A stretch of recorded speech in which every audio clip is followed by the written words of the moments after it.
Allow me to show you how to check the hydraulic oil and gear oil. Yung hydraulic oil, meron naman filler cap po yan nasa likuran. Ito po yun, yung cap na color red. Yan. Mache-check nyo kung kulang yung hydraulic oil. Usually, approximate less than 1 pail, no? Or isang balde. Yan.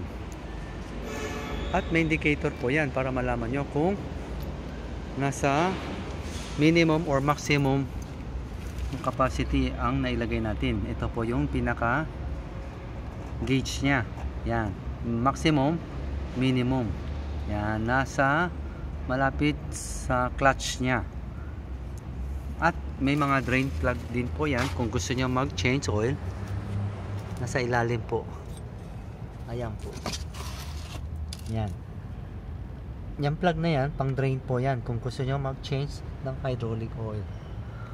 Pagdating sa gear oil naman, sa harapan, sa front drive, ito po yung plug nya, filler cap, at may dipstick din po yan. Approximate, nasa less than 1 gallon lang po yan eh.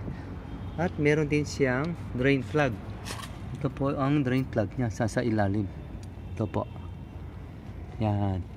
Bihira naman mag-change ng gear oil eh. Hindi naman gaano narurumihan yan. Sa kabila, ganun din po.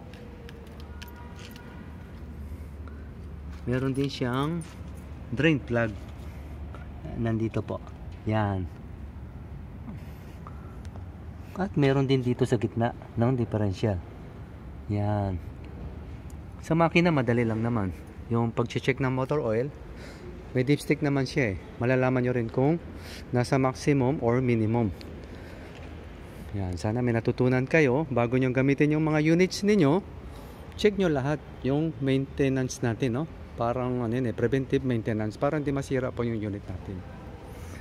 Don't forget to subscribe and hit the bell button para sa mga future uploads po natin. Naka-highlight na may number ko sa 0955-0916-511. Philip tayo at your service. Kapag di nyo ako makontak or ma-reach in case mawala ang cellphone ko, nasa description ang personal contact details ko po. Have a great day. Happy watching. God bless.